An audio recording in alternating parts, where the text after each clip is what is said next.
menemukan fakta.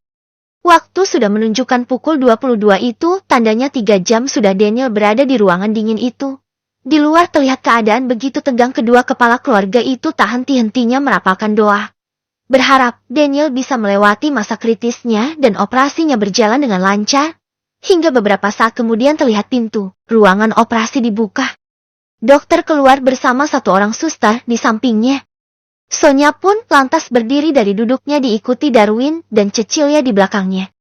"Dok, bagaimana keadaan anak saya, Dok? Semua baik-baik saja kan?" Tanya Sonya sudah berurayan air mata tak kuasa menahan dirinya. Sebagai seorang ibu pastilah sangat sakit ketika sang anak terluka. Meskipun Daniel sudah besar, tapi yang namanya seorang ibu pastilah akan tetap menganggap anaknya seperti bayi kecilnya saat waktu pertama kali ia lihat di dunia ini. Dokter terlihat menghela napasnya panjang.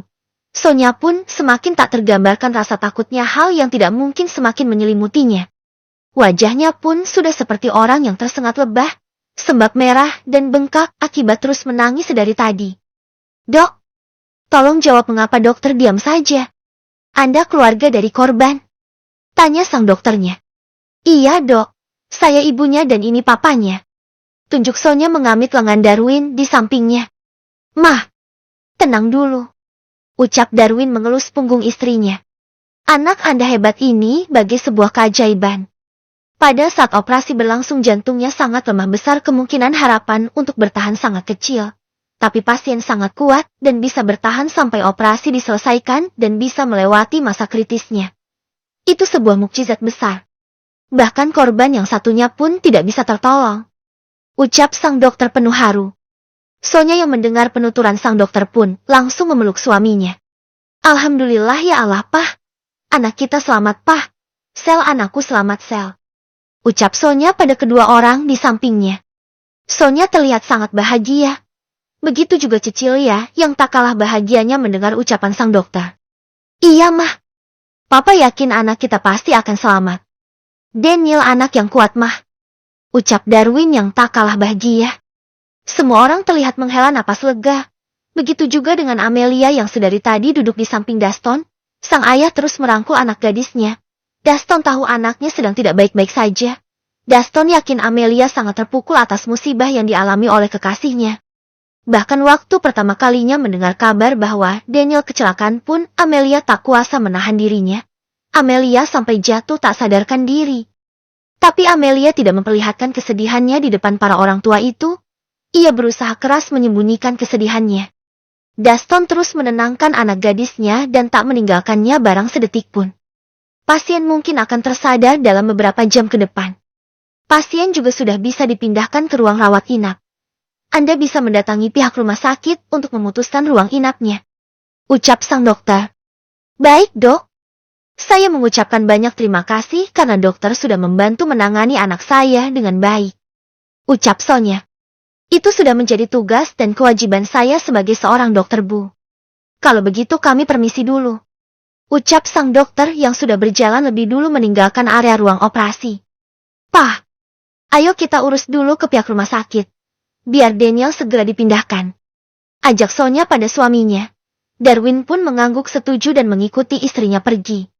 Kini tinggal menyisakan ketiga orang berada di sana. Cecilia menghampiri anaknya dan duduk bergabung di sampingnya. "Sayang, Daniel sudah melewati masa kritisnya dan tadi kata dokternya bilang beberapa jam lagi kemungkinan ia akan sadar. Jadi kita pulang ya sekarang. Kamu masih belum fit sepenuhnya. Muka kamu juga masih pucat begini. Kamu perlu istirahat, Mel. Bukankah besok acara wisuda sekolah juga kan? Nanti kita kesini lagi besok sehabis acara wisuda," ucap Cecilia membelai punggung anaknya. "Mah, boleh gak aku di sini aja?" ucap Amelia. Cecilia kemudian melihat ke arah suaminya. Daston paham apa maksud istrinya. Papa tahu Amel sangat khawatir sama keadaan Daniel. Tapi nanti kalau misalnya Daniel udah sadar terus lihat Amel malah sakit karena alasan nungguin dia. Apa Amel tidak kasihan kalau nanti Daniel merasa bersalah? Ucap Daston mencoba memberi nasihat pada putrinya itu. Amelia pun terlihat berpikir apa yang dikatakan papanya ada benarnya juga. Ia tidak mau membuat Daniel kepikiran.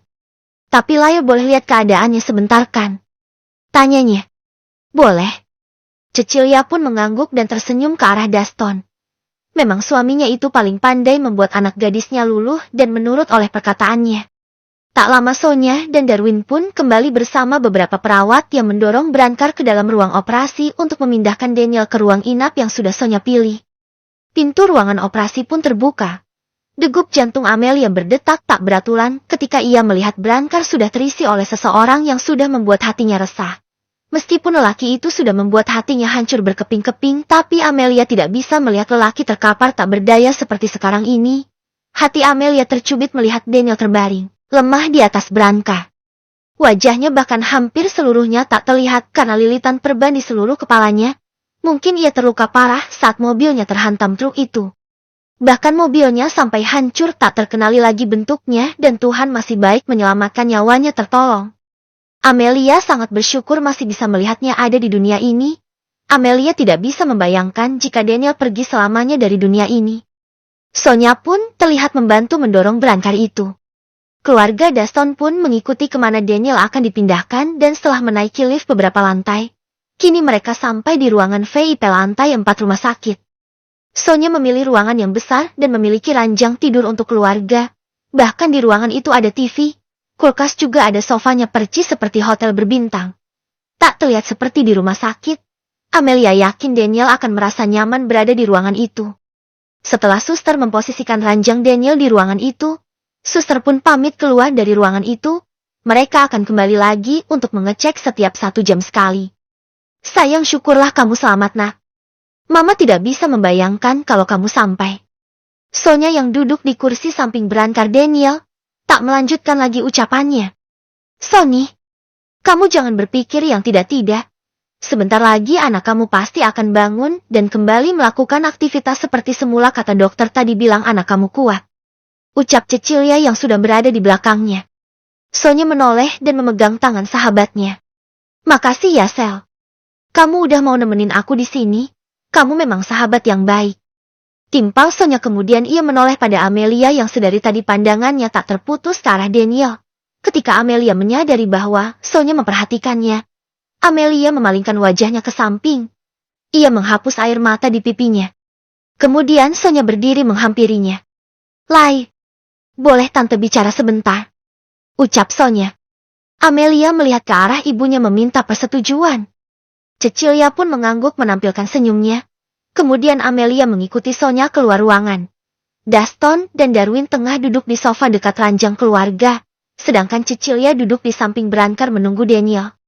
Kini Amelia dan Sonya sudah duduk berdampingan di kantin rumah sakit. Sonya memesan teh hangat untuknya dan juga memesan beberapa cemilan roti juga snack. Sayang, tante tahu kamu sudah melihat Daniel bersama wanita itu di perusahaan, kan? Tanya Sonya. Deh! Amelia merasa terkejut.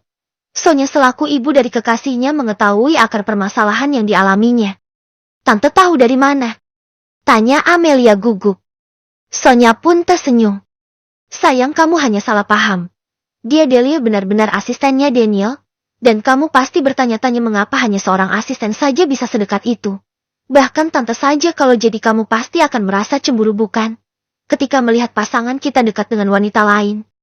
Amelia pun hanya manggut-manggut mendengar apa yang orang tua itu jelaskan.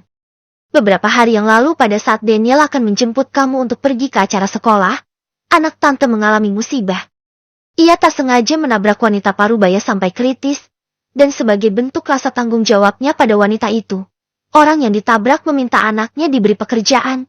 Dan kebetulan di perusahaan memang Jack sedikit kewalahan dengan pekerjaannya dan Daniel sebelumnya memang sudah berniat mencari orang untuk membantu pekerjaan. Jack. Jadi tanpa pikir panjang lagi Daniel memberinya posisi itu pada Delia selaku anak dari wanita yang sudah Daniel tabrak. Dan apa yang kamu lihat kemarin itu hanya salah paham. Anaknya memang dekat dengan anak tante, namun anak tante menganggap sudah seperti adiknya. Karena Daniel tidak mempunyai seorang adik. Ketika ia bertemu anak kecil pasti ia akan senang. Deh! Amelia membeku, pikirannya blank seketika mendengar semua penjelasan yang diberikan Sonya. Ia mengingat lagi pada malam itu ada noda merah di lengan baju Daniel. Pantas saja Daniel gugup waktu itu. Mengapa ia tak jujur padanya? Mengapa harus menyembunyikan masalahnya sendiri? Amelia merasa bersalah sekarang. Ia sudah salah paham pada Daniel dan ia tidak mencoba mencari tahu dulu sebelumnya. Amelia harus meminta maaf ketika Daniel sudah sadar nanti. And I pray, all I need are some better days. Yeah, all I need are some better days. 'Cause all I want, and I pray, I believe in the better days.